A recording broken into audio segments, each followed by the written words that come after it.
Welcome to the podcast, guys. Listen, this is Extra Credit Fridays, one of the most amazing specials that we do. And here's the thing, this could be your very first time clicking that button.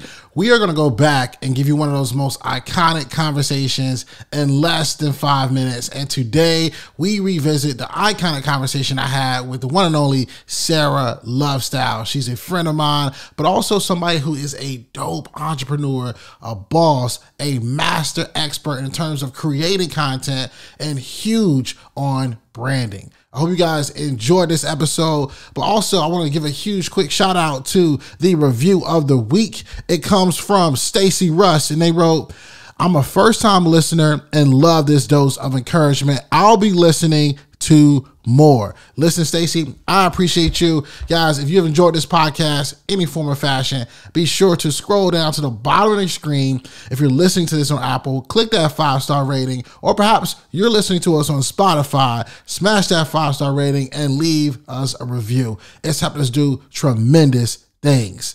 Now let's get into it. The new Extra Credit Friday, the first one of 2022 with the one and only Sara Lovestyle. For someone right now that's been listening to this episode, that's trying to figure out, okay, you got Sara sitting here right now. I need a tip that's going to help me with my branding and my social media. What would be, just share, a couple, maybe 3 minimum tips that you would give someone right now who is starting brand new with their branding and social media? The first one would definitely be bold. Be so bold, be so courageous, be confident, which is easier said than done.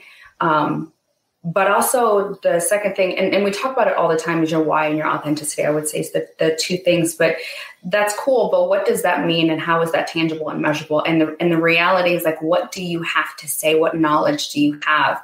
I think we assume that we need to be experts at something, and you need to be at a level 8 in order for a 10 for you to teach something. But the reality is, even if you're a 3, teach steps 1 and 2. If you have an experience, or whether that's good or bad, like, share that. And if I can be honest, and actually I've never shared this. 4 years ago, I had a scenario that almost broke me to my core. And I had 2 options. I could sit in the corner and I could cry and I could quit and I could give up, or I could take what happened to me and allow it to happen through me so that I can help someone else. So sometimes the very experiences that we're trying to hide, the parts of our life that's maybe ugly and not beautiful, are the parts where there is healing for someone else. Sometimes the story or the testimony isn't necessarily for you, it's for someone else. So I think when we understand that the power of actual influence to do something, to get people to move, if you have something to share, that you would be doing somebody a disservice by not sharing what you know. You're doing someone a disservice by not allowing someone to heal from possibly something that they're currently dealing with, or have been dealing with, or have been scared to deal with. And the other thing I would say is, as scary as creating content can be, and as daunting as it can be, plan it out in a way that you can be proud of. Like, show your best foot forward. How do you want to show up in the world, and how do you want to be remembered in the world? What possibilities could there be if you just start? I'm telling you, Shawn, when I started, no one could tell me that I would be talking. I swore I would never do a live. I had never done a podcast interview. I had never spoken in front of a camera. I never even wanted to be in front of it. My social media manager, God bless her, she's still with me to this day.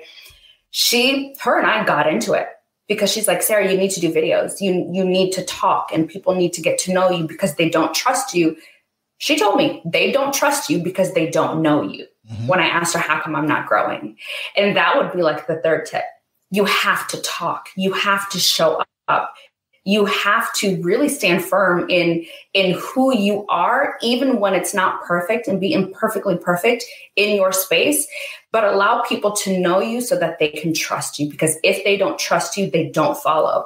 If they don't trust you, they don't show up. If they don't trust you, they don't buy from you, or they don't listen to your podcast. Shawn, you've done a phenomenal job where your audience and even my audience knows that if I share Shawn, we know the podcast is going to be fire every time. There's no question about that. There is no doubt on whether, are you going to be consistent this week? Are you going to show up this week? When people know that and that trust is built, the audience will come. It takes time, but it will come. And sometimes too, don't rush the process. Slow down. Facts. It's okay.